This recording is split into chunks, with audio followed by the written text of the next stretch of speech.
Monday, July 1st, 2024 at 6 p.m. Roll call. Collins, Present. Campbell, Present.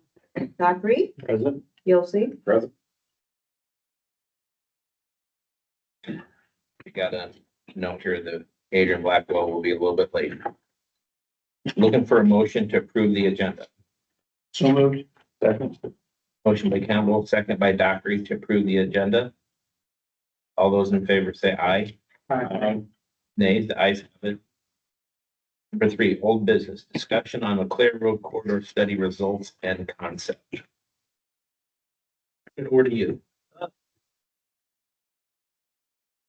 Thanks for having us tonight. So we've been working on the Leclerc Road corridor study, looking at it from First Street east to Scott Park Road. So we wanted to just take this chance today to come meet with council to kind of discuss where we're currently at, what we've done to date, and then talk about a potential funding opportunity as well for the corridor. So kind of where we currently stand. So we've looked at all 11 intersections from First Street to Scott Park Road. So that involved looking at crash data, setting up cameras at each intersection to get traffic data to see how each intersection is performing from a service standpoint for vehicles. And then looking at meeting with city staff, talking about areas of concern, identifying those, and then using some of that traffic data that we got to help us figure out what areas we want to focus on, and what areas we need to take a closer look at. So we have made this nice long scroll plot that kind of outlines a lot of the existing conditions of some of the intersections, some potential future concepts, and some phasing that we laid out that we want to kind of talk through today. So really, we're kind of at the point where the data collection's done. We kind of have the data that we need for the intersections. Now we're kind of getting into really the meat of the corridor study. So identifying kind of what the priorities of the corridor are, what areas we think and we know need improvement, and kind of starting to determine what those need to be, starting to phase it out and starting to plan that. Is really the ultimate goal for the whole study is really just be able to plan out for the future for Eldridge, to look at this whole corridor as a whole and not just piecemeal together. So Jeff, you want to talk about kind of priorities a little bit? Sure. Yeah. So sort of the top of the room, get to see, so we want to get up and just. Yeah, I mean, the best, like, if you want to kind of just start looking at the scroll plot at any time, feel free. We'll kind of talk over Yeah, what's talk through on this. it, but Yeah. So I guess just to talk through a little bit about the priorities and I guess the process for what we're going through. So ultimately, like Zach was saying, we did the traffic data collection. We're actually looking at like what's happening now. We did a traffic study back in 2018. We're looking at what those results were as well. So now we're in this continuing the data collection phase. So one of the things that we like to do is figure out what's most important to the community. So kind of talk through that. So here in a second, I'd like just to see if there's anything else to add to our list. And then the second thing that we'll do is we'll start meeting with stakeholders. We'll have one-on-one meetings with business owners and other folks within the community. So that's kind of those next steps. But the priorities that we've talked through so far is we want a corridor that's maintenance friendly. Now there's no maintenance option, but just to reduce the maintenance as much as possible. So that was one of the priorities. Second one was beautification, opportunities for lighting, signage, just kind of the gateway to the community. So again, with maintenance being a priority. And then obviously the ones that always come up is safety and cost. So those were on the list. And the fifth one we had was plan for the future. So again, when we were looking at this back in 2018, we did look forward, but we want to look at this as a holistically for the whole entire stretch of road here and just plan for the future. What we don't want to do is invest money today and have it not work in a couple of years forward. So I guess with those priorities that we've sort of identified, is there anything else that this group can think of that we should add to our list? With not seeing it, do you have a pedestrian crosswalk signal anywhere along there? Signal, not at this point, but I think maybe what you're talking about is like pedestrian safety, making sure that we get folks across from north to south. There's one right there by Third Avenue. And so pedestrian safety is kind of what we looked at in this, and one of kind of the things we looked at was actually eliminating those mid-block crossings that are there and pushing them more toward the intersections, because you're right, mid-block crossings typically aren't very safe and they aren't signed now. So I think, and then talking to city staff maintenance wise, they're a little bit of an issue. So we really thought what we were looking at and proposing is actually eliminating the ones that are there now and moving them to the intersections. Would they be signal like similar to what we have at the high school on Iowa Street? If they're at the intersections, yes, and then some of the, some of the other ones, like we show some at what we're showing for some roundabouts, they would be crossing where then you're only crossing one lane of traffic at a time. So. And then we also kind of looked at potentially where the trail crosses and possibly moving that so you're not crossing all 9th Avenue, which is multiple lanes of traffic, and you're only crossing one time, so. We would need that. Ninth Avenue crosses it goes from the south side to the north side at night. That Correct, it does.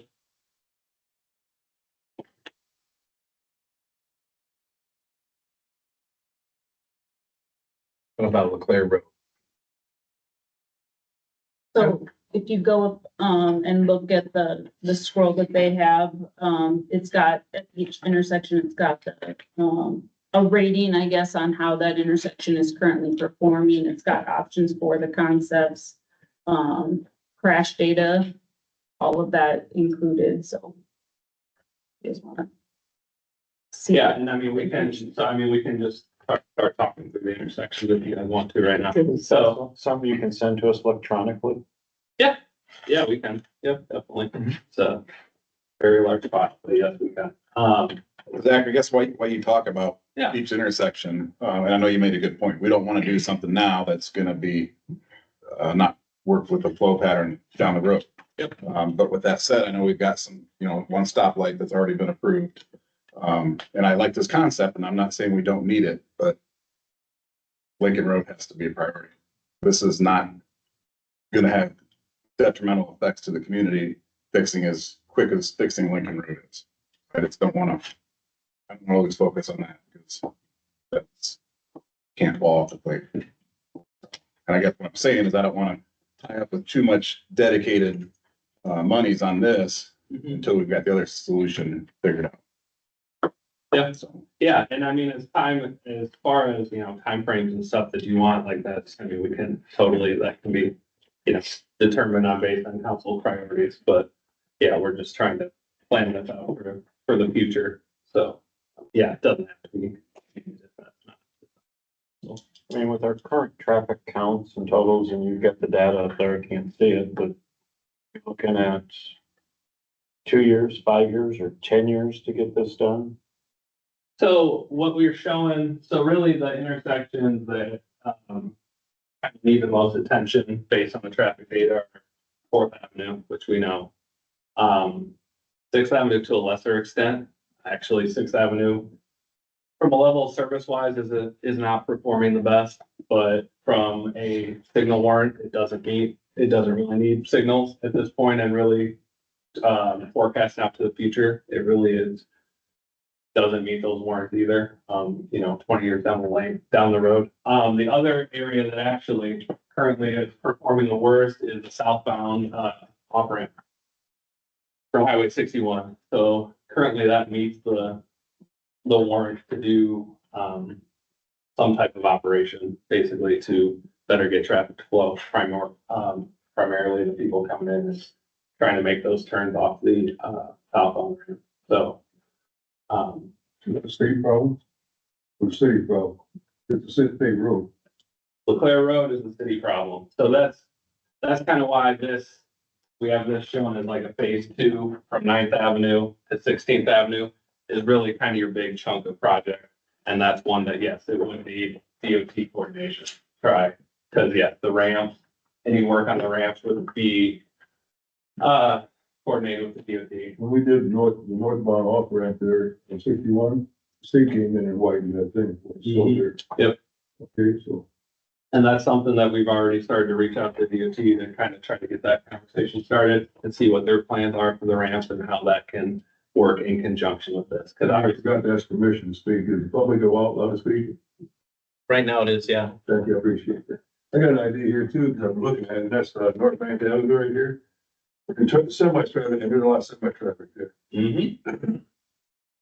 It's one lane with a very tight corner, and they always run over that. Matter of fact, on that light stand, they turn, walk almost stands on that thing. My point being is, what we gotta be doing is trying to create a turning area right here, like we did on South First Street, so that when somebody turns, they can stay in one lane, which is gonna move that and the light stand will come back. But before you do that, they're gonna need six and get that white so that they can use that as alternative route, get back to their place where they need to be for semis. That needs fixed. yeah, and that's what we're showing. We're actually showing a dedicated right turn lane there at 9th Avenue, widening the intersection to get those cars around. And that's what then kind of correlates back to the trail, is actually shifting, keeping the trail on the south side past 9th Avenue and then crossing them up on the roundabout, because then that gives you room, that would give you room for that right turn lane. And that would allow pedestrians to stay on the south side, not have to cross at 9th, and just cross one lane of traffic at a time.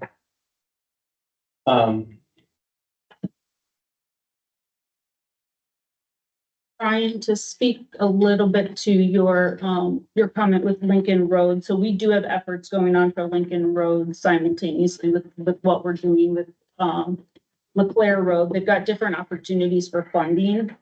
So Lincoln Road, we're still in that process of working to get that reclassified so that we can go after some grant funding for that and do a real improvement project and potentially a complete reconstruction. I think it's some portions of that. Where this project, which we also have some fairly urgent improvements that'll be needed in the next maybe 2 to 5 years. There'll be a higher competitive application for a different type of transportation funding that we can go for at the same time, and hopefully both applications should be fairly competitive for grant funding, but just letting you know that Lincoln Road definitely still a priority for us too, and we are working on projects or moving that forward at the same time. I think before we comment, I think it'd be good for you to go through the rest of your presentation and just let us listen in. So after looking at the intersections and kind of identifying which ones are performing poorly and which ones are kind of doing okay, then we kind of try to look at what the biggest areas of concern were and try to phase that out accordingly, which is what would make sense. So kind of what we show here as kind of your phase one is really at 4th Avenue. Is because traffic wise, level of service wise, I think we know it's not performing well. We've already, looked previously at like some traffic signals there. So what that concept's actually showing currently is around a single lane roundabout there within that area.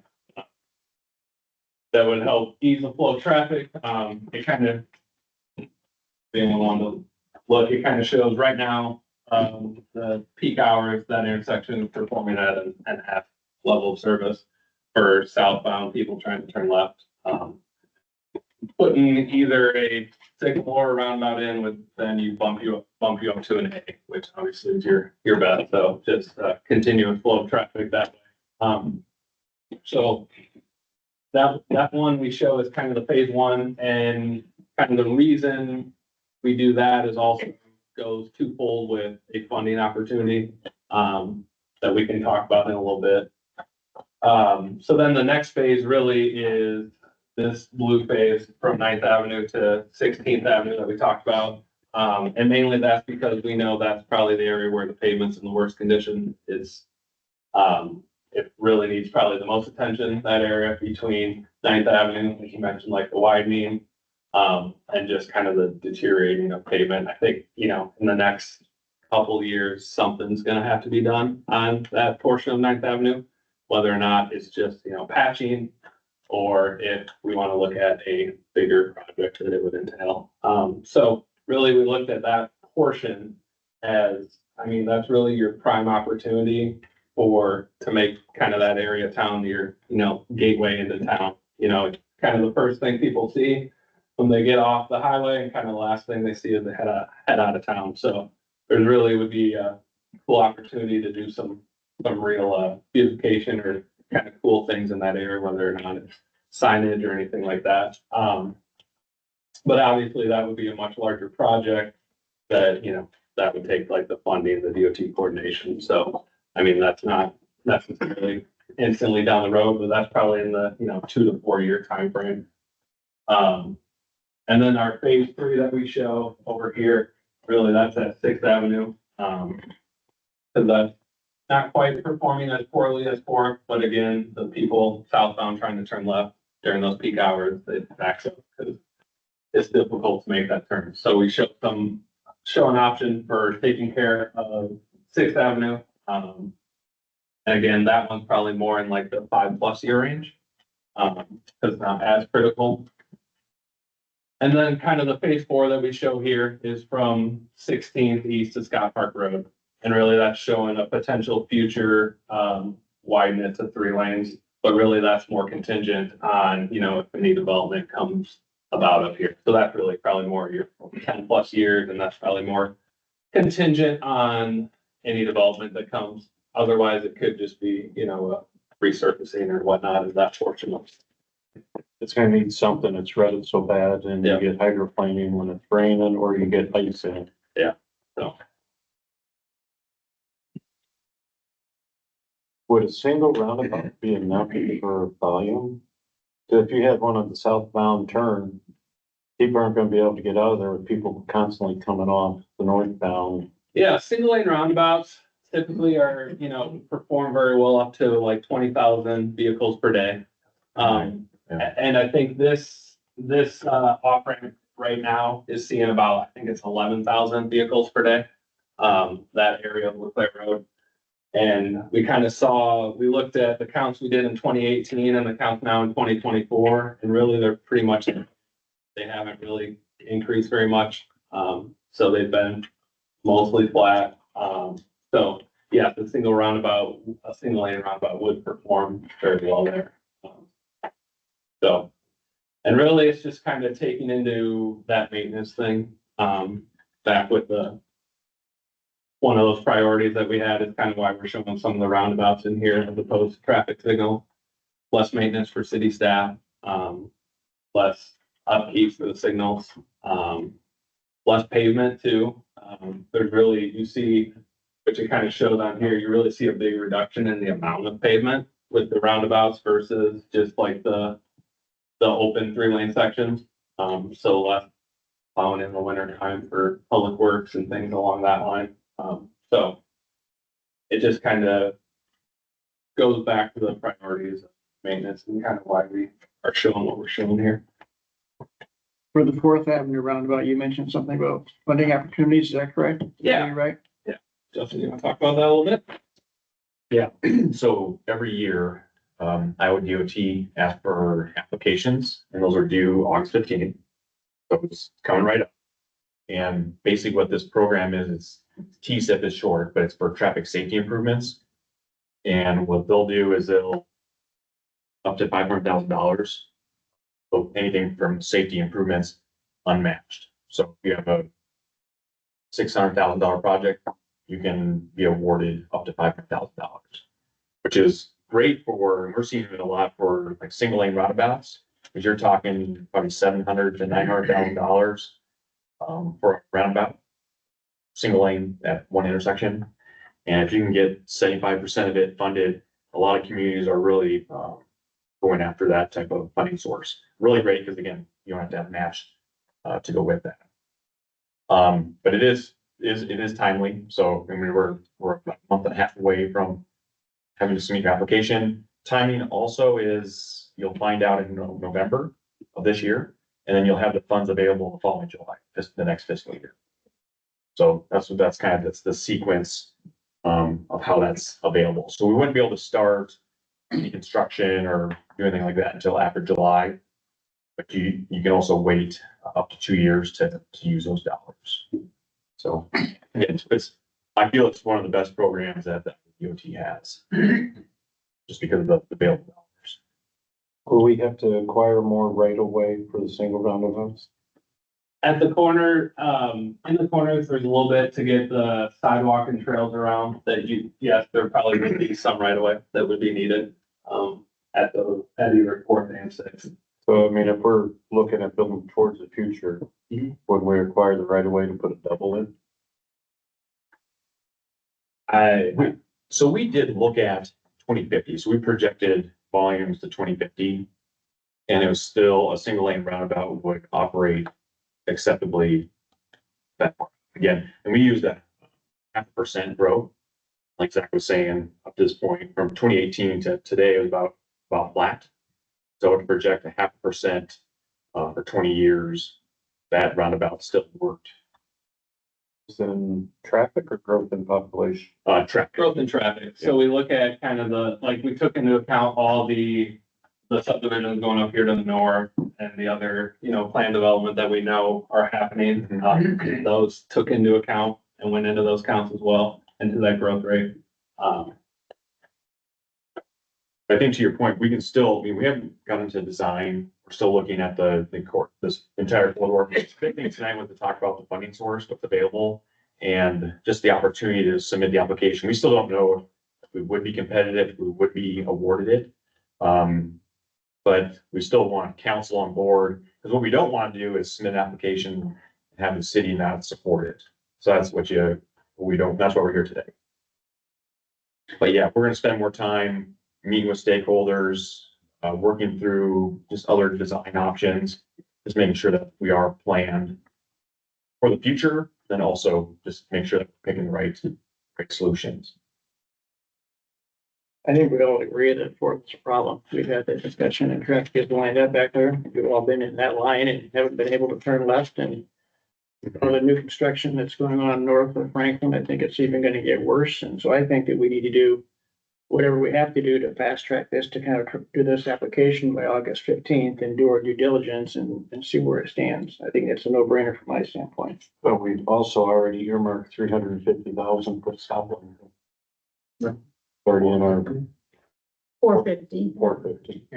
And so a roundabout as opposed to a traffic signal would be more competitive for this TSIP grant, much more likely to get awarded funds because of the pretty drastic reduction in accidents and an increased and enhanced safety by using roundabouts instead of traffic signals. So that's the concept that we would be supporting and putting a resolution in for that grant funding. But he said a year, at least a year for us to get that grant, right? Yeah, so we'd find out We do it this year, August 15th. yeah, then it'd be available next July. We would know by November. Did we wait till that long though before? We would know within a couple months if we got the funding, and then we could pivot if we didn't want to try again and do a traffic signal. But if we knew by November that we were getting the funding, then we could plan to do construction in July. First thing we should do is tear out part of that boulevard to give a bigger radius for turning. Well, we could, if we were awarded a grant, we could use that traffic light. Yeah, that's earmarked already for the difference in that project. Yeah, You'll be less painful.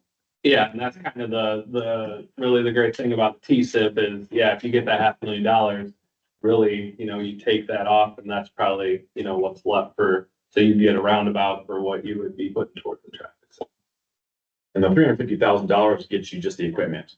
I mean, $350,000 gets you just the pole, the cabinet, mast arms, no pavement improvements. Now you're talking whole new pavement, you get your trail enhanced, a little bit of aesthetics, of course.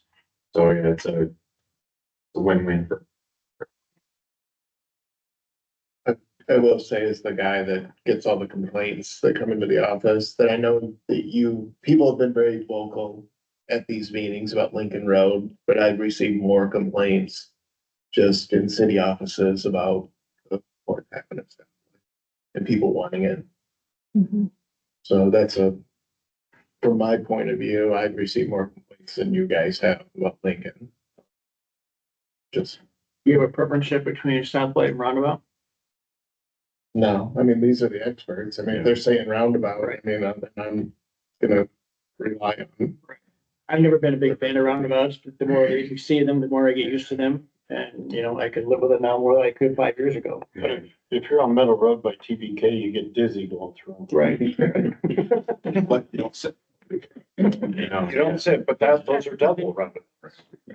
So the numbers, you said like 22,000, the roundabout's good for. What about a stoplight? How much traffic is active? I don't know if they have numbers, but I mean, it's probably similar. I mean, really what you're giving up with a signal versus a roundabout safety. You know, you're not going through a roundabout at 25, 35, 45 miles an hour. You're not gonna run a yellow on a roundabout, right? So the safety benefits are matched. They also have to worry about signal timings. So there's a lot of other things, there's the maintenance of the cabinet, make sure that we have, you know, if you lose power, having backup for some of those things. So there's just a lot of pros and cons for both. The reason why we didn't have roundabouts in 2018 in our concept is they just we weren't there yet. And you fast forward another 6 years, I think like you're saying, people are starting to get used to it even more. I've been working with roundabouts 2009-ish, 2010, and we just look at it as an option every time now. Because it's just another tool in our toolbox to solve problems. And again, it's not only operations, it's safety, it's aesthetics, it's all the things that we're trying to solve along the corridor. So that's why I want to propose these improvements. So what our recommendation would be. Again, we still want to talk with stakeholders to find out what some of the other nuances are for the improvements, but we're getting closer.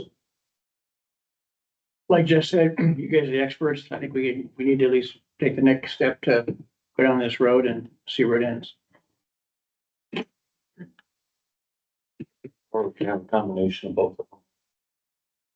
We have roundabouts, we have stoplight at Fourth, roundabouts at visitor intersections too. Down Bridge Bridge and down when they get off of 61, I can envision one there. I can envision one on 9. Fourth is hard for me to envision because I've sat there many times and there's just a line. I mean, even with a roundabout, it still would get out for 3 to 4 minutes.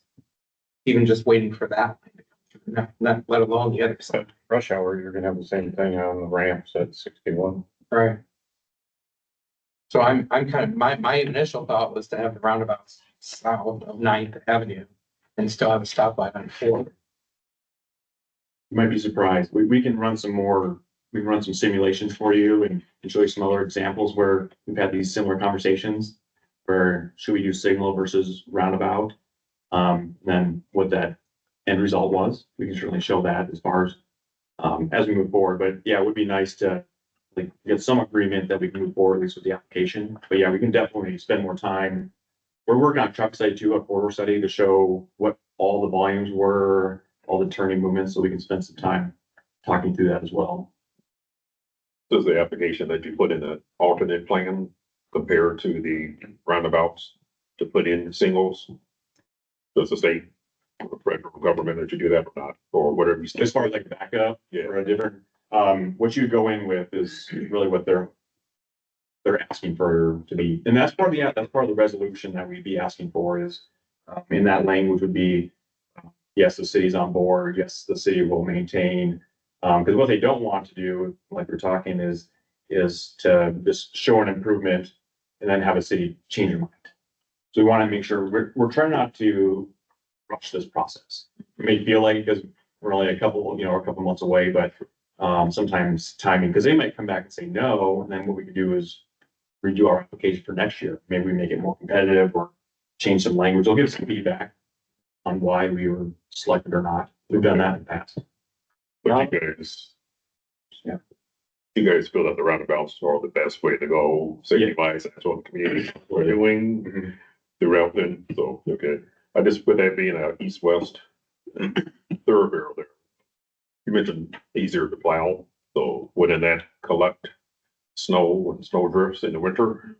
No, I mean, again, from the snow plow, you're pushing snow out, snow removal is not easy for any intersection, but just the idea of being able to make your turning movements and they have, and we can actually connect you with other cities, like Public Works and they can kind of talk through their, snow removal plans and, we can do that regardless what solution. Okay, is there, and then one question then, is there any reason why a roundabout wasn't proposed on Old 61? Scott County Park Road, is that because? That four-way stop's actually performing pretty well. It's currently like a and B peak time, so really it doesn't, I mean, the way it's performing now, just a stop control, that doesn't really warrant the need for one, I guess, at this point. So Ryan, there seems a lot of traffic going through there and stopping unnecessarily. At least you don't have to stop at the yield to go through, but I just figure it growth and park you. Potential for expanding that. Would be Yeah, something. and who knows, maybe in 10 years, we'll redo the study and we'll find that something needs to be done. You know, maybe a lot more development to the south of LeClaire, and yeah, that could certainly be an option. Sure. hopefully last question. What about law enforcement's opinion of roundabouts and stoplight terrain? I can only speak for myself, but they're fairly new. Used to them as much. I agree that Fourth Avenue right there, it's very chaotic, so we need to get a solution done. We're used to stoplights, in regards to traffic accidents and stuff like that. You're gonna have them regardless. I've seen a lot of potential traffic accidents around those too. Those statistically are proving that there's less accidents on them. And like you said, you guys are the experts. I've just never had good experiences with them, so I'm kind of optimistic on it. But the stoplight, that's what I'm used to. And First and LeClaire, we got a stoplight there. We don't have a ton of accidents right there at the intersection. That's kind of what I'm thinking personally. Could be better. Well, I'll certainly spend some time talking through the law enforcement piece. I know our folks, our friends in Hiawatha, was the old police chief, is now the city manager. So he'd probably be more than happy to kind of talk through that and what he's seen. They put their first roundabout in about 3 years ago. So, yeah, that could certainly be an opportunity. to talk Yeah, through. that would be great too. Just thinking traffic accident wise, road clearance and things like that, and roundabouts just kind of an anomaly. We're not used to something like that. Yeah. Once we get closer into design, we can work through that. Not all roundabouts are created equal.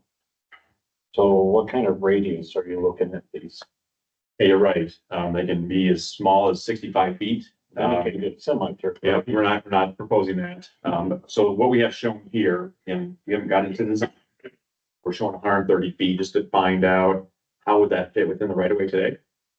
It may grow 5 feet, it may shrink. We'll get into that once we get into final design.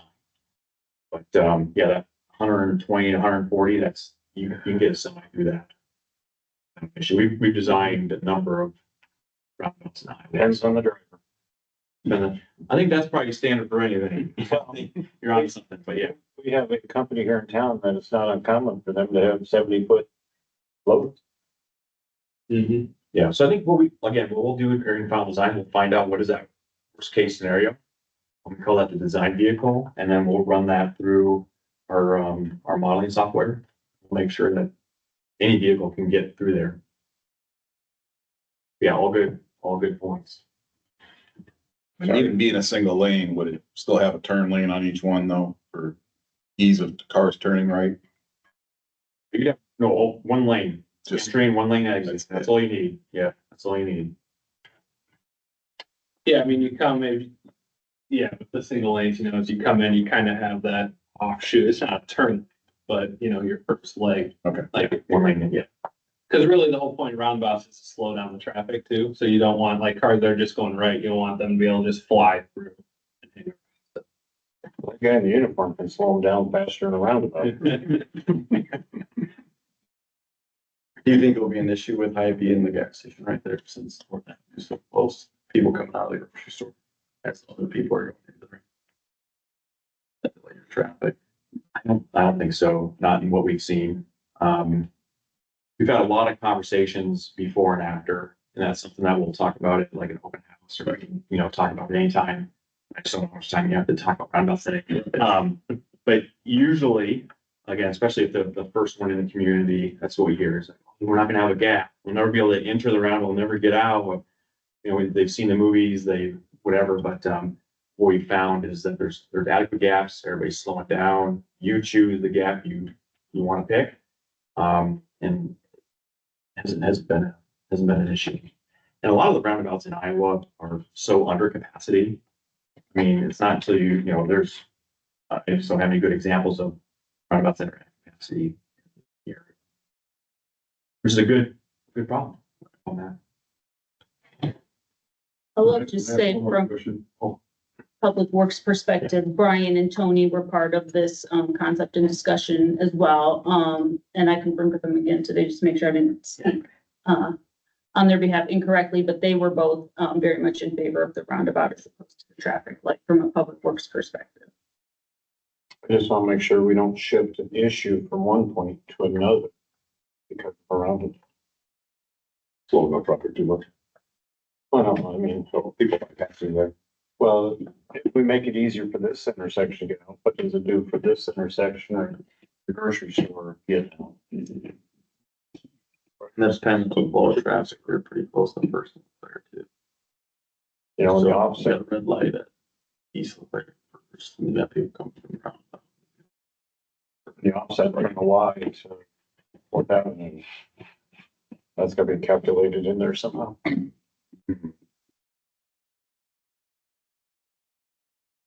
What's the, success rate of funding, once these applications are turned in, is our percentage? If you see Success rate? Yes.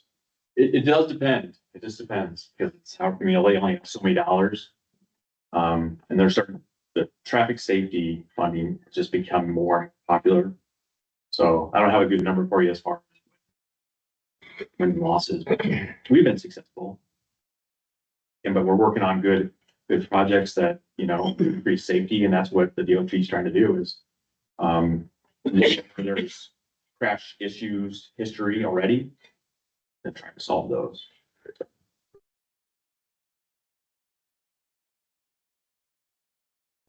Any other questions for? No, obviously, it's the first glance we've had at it. Yeah. I'd like to get that electronically and study it a little closer. Mhm. Personally.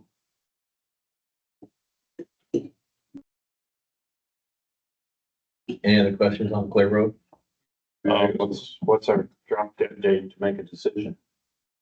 So I think we would need to probably have a formal resolution probably by the second meeting in July, so we can send this out to you. You guys can take a look over the next couple of weeks. We can come back to the next meeting in July. Any other questions, if everyone's on board, we would need the formal resolution for council to get that application done by August 15th.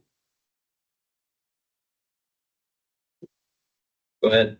Thank you. See, everybody's talking about car movement and watching what's going on and moving through.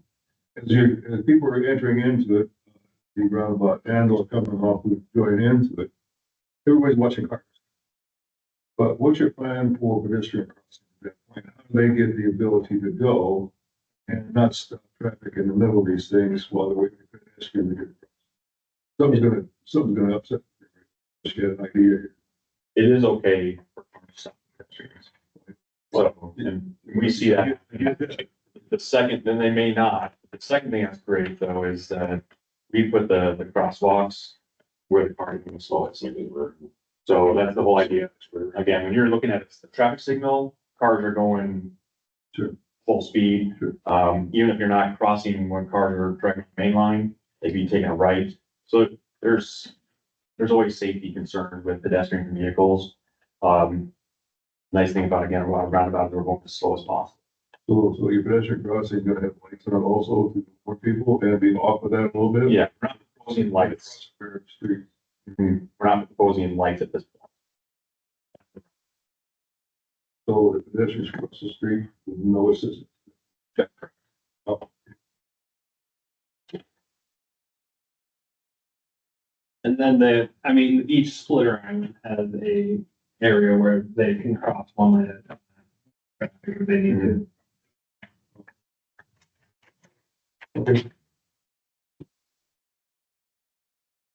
Any other questions on the Clay Road?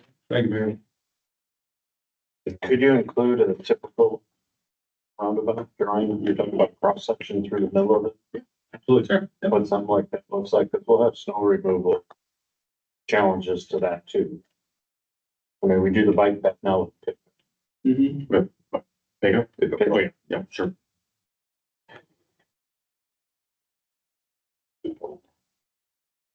I just know from a snow removal standpoint, I was talking to Public Works, they said now with that 3-lane section, they have to run 3 plows side by side to kind of plow it. Whereas like with the roundabout, you just be able to have one plow. Be able to take care of each lane.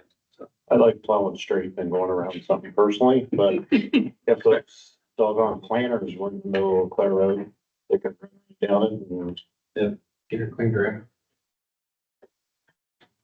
I like straight pushes plows. That's just me. Any other questions? 3B, discussion on proposed First Street project, South First Street. Oh, man. Almost got to sit down. So yeah, the First Street project, in talking with Ryan and Tony in Public Works, and just identifying the kind of CIP priorities. South First Street's the one that kept coming back as kind of the number one priority for them. From, the high school south to the city limits. So we've talked about, doing some cold in place resurfacing, which I believe Ryan said was done 20 years ago, maybe, or something like that. Longer than that. Yeah. That was previously done. So, I reached out to the county because they've been doing a lot of the cold in place recycling, which is truly, they have a specialized machine that mills off the pavement, mixes in some emulsifier and just puts it right back down cold. And then you do an overlay on top of that. So the county's been having a lot of success with that and been doing a lot of places lately. So they actually have a project that's DOT funded one that's going out to bid later this year to do that. So our thought was, we want to do First Street, do a cold in place. We could try to more or less piggyback off of that, because the cold in place is kind of a specialized piece of equipment. So the more area they have, the longer stretches of road, you usually get more favorable pricing. So if we can kind of time the construction schedule with that, to be with the county, there's a potential that whoever gets a little bit for that, we might get some favorable bids for our project. So the thought was, cold in place on South First Street with an overlay on top. And then, it was discussed a desire of paving the shoulders as well. Both from kind of a public works maintenance standpoint. I know they've had some issues with cars, like at some of the intersections, just turning, not making those turns and going off. So we talked about paving the shoulders as well as part of this project, which again, the county's kind of had good luck talking to them of just using the existing gravel that's there as the base for the shoulder. And basically, you do your cold in place, and then you do a 3-inch overlay on top, and then you just match into that with a 3-inch paved shoulder. So that's kind of what we've discussed and proposed for South First Street. So that's kind of the agreement for priority. Ideally, that would go out to bid like this winter, and then be constructed next construction season, next summer. So. And the county does all their farm to market roads. Yeah, that's what that, yep.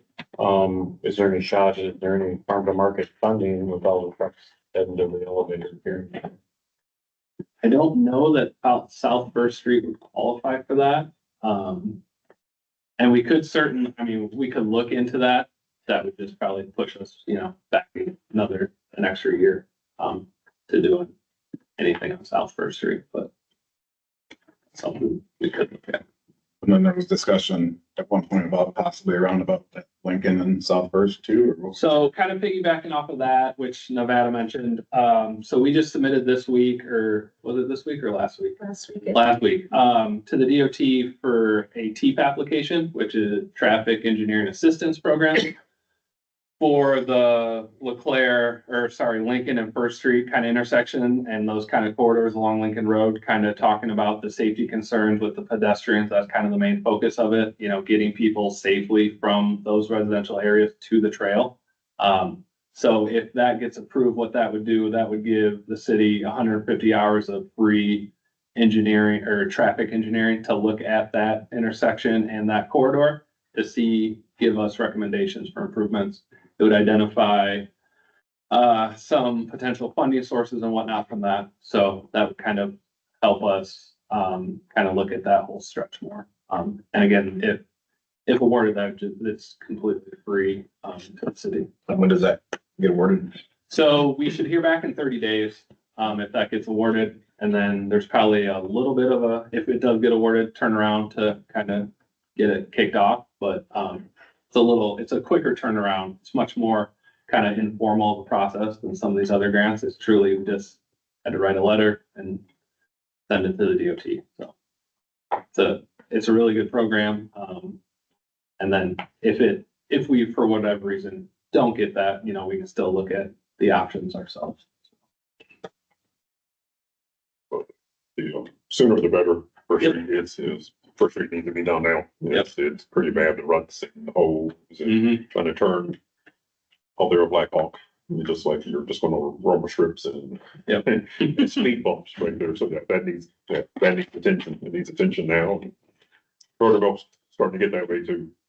So especially south of Pinehurst. So it's showing its age. With that, and just the question regarding, since Ryan brought that up, regarding that roundabout, if we were awarded roundabout and that would go in there at Lincoln and First, I'm not too familiar regarding cyclists on there. Would they follow the same traffic pattern, or will there be something in the middle regarding pedestrians that they would follow on? It would kind of be similar to like a roundabout in town where, they would kind of connect through what's called a splitter island. So kind of the outside areas is where they would cross. That's splitter island. Okay, so. Of course, right there, we got the bike path. Right there, you see a lot of individuals coming from Townsend there. So it's. That would give them. And that would give them the crossing. Like you'll see it, Davenport has a few roundabouts where there's trails running through them. Okay. And I mean, obviously, we don't know what a recommendation would be yet, but at First and Lincoln, we talked about how speeding is an issue. Something like a roundabout would force the vehicles to slow down at that intersection.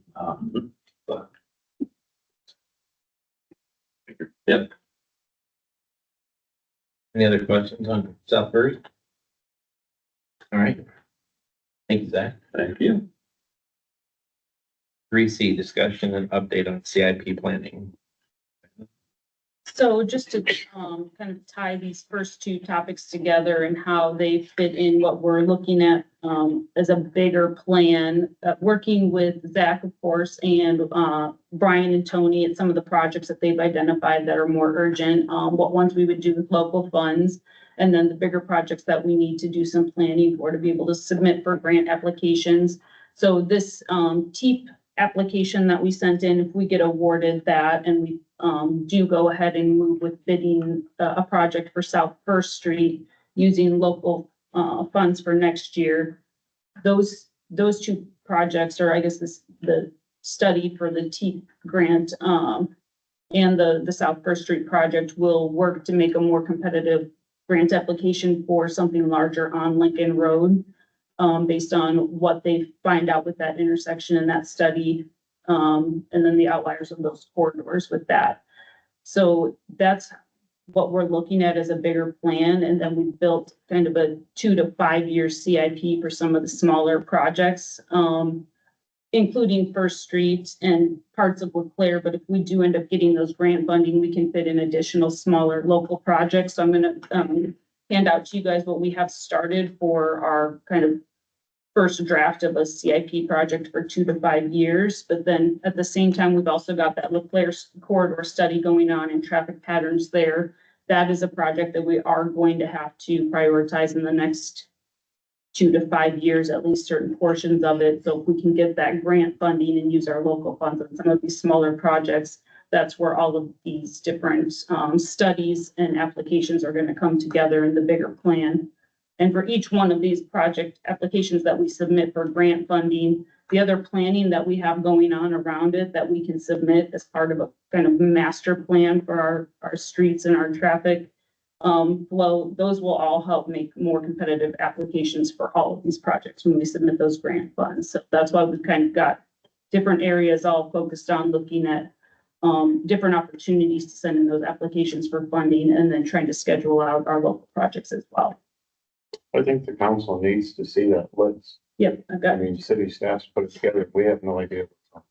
yep, this is just this is the first list form that we've been able to put it into. Yep. And I'll send it out by email as well. And I'd like to see a proposed cash flow on how we're gonna pay for this. Or if we're gonna have to go out for bonds.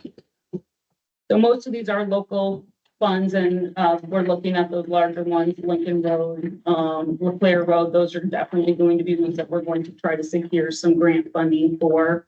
And then just, those are the ones that are in the nearest future, what we've got for planning and what we'd be looking at submitting for funding. So once we have the answers to some of those and knowing if we get awarded those funds, we'll know how some of these other projects do. And if we're gonna be able to do those with local funds as we planned, or if we're gonna have to look out to bond some of those projects. If we choose to bond.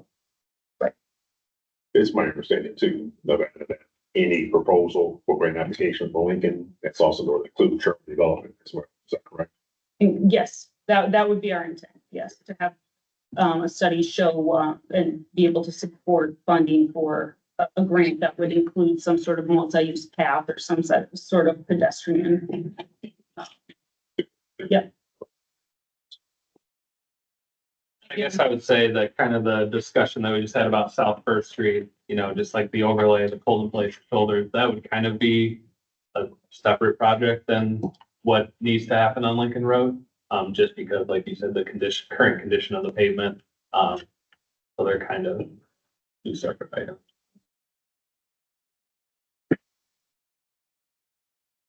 Any other discussion on that?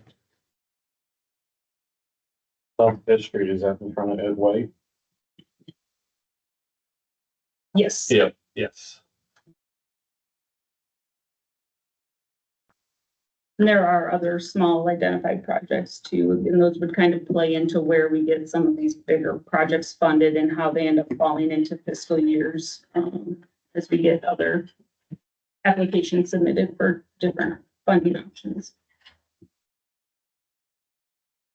So alongside Fifth Street, I know these two proposals with the boulevard site on paving, it's like we've talked a few years regarding individuals parking on that boulevard, that terrace. So is that looking at widening that, making that paved? Which one are you referring to? The South Fifth Street in front of the junior high down there.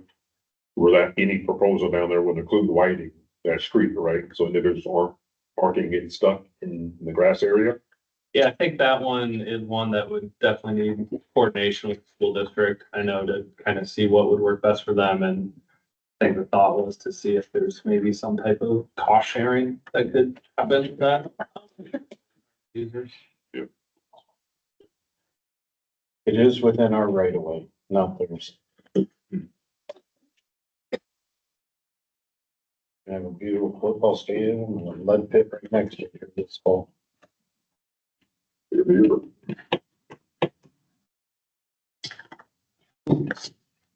Any other discussion on that? No, Okay. that's good.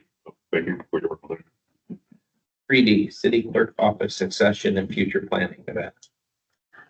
So we just wanted to touch on this briefly to think about, the future for the city clerk's office and what we're gonna be looking at, for Martha. We did, when I started, you guys were just hiring out in the clerk, that's when we brought Martha on. We did just hire for the clerk's office, when we brought Nisha on.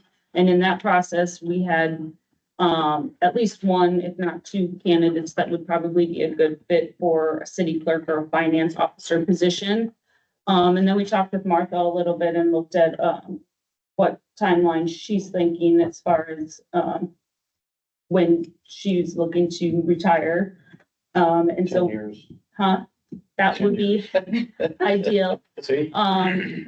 But, looking at a shorter term than that, wanting to start thinking about what that transition period is gonna look like with bringing someone in, hopefully while we still have Martha here to spend a little bit of time, getting used to the unique, financial aspects of the city of Eldridge, but also just making sure that, that accounting has a smooth transition with all of the work that Martha's done in her time here so far, just getting things, on track, making sure we're getting things reported and filed appropriately and on time, and wanting to make sure that that transition remains smooth when we look at who's going to take that role and whether that's going to continue to be city clerk functions and finance, or whether we want to split some of those duties out and focus more on a financial role, and maybe share some of those other clerical type clerk duties between the office staff. By statute, we have to have a city clerk. Right, we will continue to have a city clerk, just looking at whether that would be with a position combined with a position as a financial officer, or whether we would have their like a deputy city clerk position in one of the roles in the office. Just, you know, there's options on how we can move forward with those different job duties, and making sure that when we are looking to fill that role, that we have focus on the financial background and experience that we would need to be able to keep up with the accounting that we're at right now. What do you think is a reasonable overlap? Is it 6 months or a year? 6 months at least, would be ideal. I mean, you have some yearly reports and stuff that have to be done depending on the timing of it. Right. Yes, there's many annual reporters that Martha is taking care of. Yeah, there's quite a bit annual reports that need to be. It just depends on the time of the year and when all those hit, but 6 months, 8 months, 12 months over. Yeah, so I would say a majority of ours are in December. Most of October them to are towards December. the end of the calendar year. We have a couple of them that are mid-year, but most of them would be end of the calendar.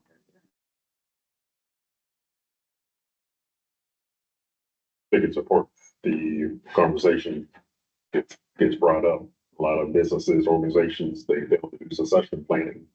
Something occurs, somebody retires, leaves, injuries, then you're stuck. And the panic as to, well, how do we do this, or what did this person do? So kudos to you for thinking ahead and thinking forward, looking at even multiple individuals being able to step in and fill that role. So we would just be looking for council's input on exactly that, on what they would like to see in the future as far as where that financial portion fits in with the city clerk roles, and whether there's an interest in splitting some of those roles out to another office clerk and creating a deputy clerk type position that can be more of assistance to the city clerk, so that the clerk can focus a little more primarily on those financial duties, but trying to get a handle on what that structure would look like as we move forward and prepare to determine who we're gonna bring in when we don't have Martha meeting. And like some input from you as well, Nevada, you know, if not publicly, then one-on-one as to what you feel and what type of assistance you feel you would need. I'd like to hear some from Mark. She does a job every day. You know, what can be split off to somebody else in the office, and can't forget, we're still a town of 7,000 people. Can't keep adding people, employees. I mean, we still have to justify it to the taxpayers. So there may be stuff where we hire at least the city clerk. Maybe there's some things that we can split off and then hire another staff person and make a deputy clerk to spin off some of those responsibilities. But what I can say now is the financial piece of it, it's very demanding and challenging. And it takes a lot of time. I mean, I'm here 10 hours a day at least. And that's just, you know, trying to keep up with what needs to be done. Can you present us a couple different plans? You guys put your put your heads together and by next meeting, just show us a couple ideas of what it could look like on paper. I mean, for sure, we have to hire someone with financial background. Whether Absolutely. we call it city clerk, or we call it financial deputy of the city, whatever. But we need somebody with a financial background, Oh, yes, 100%. you know, and 100%. unfortunately, we've gone through a whirlwind in City Hall and personnel and everything else. So hopefully it's starting to settle down a little. It has, yes. Which is great, because it was, yeah, pretty chaotic for a while.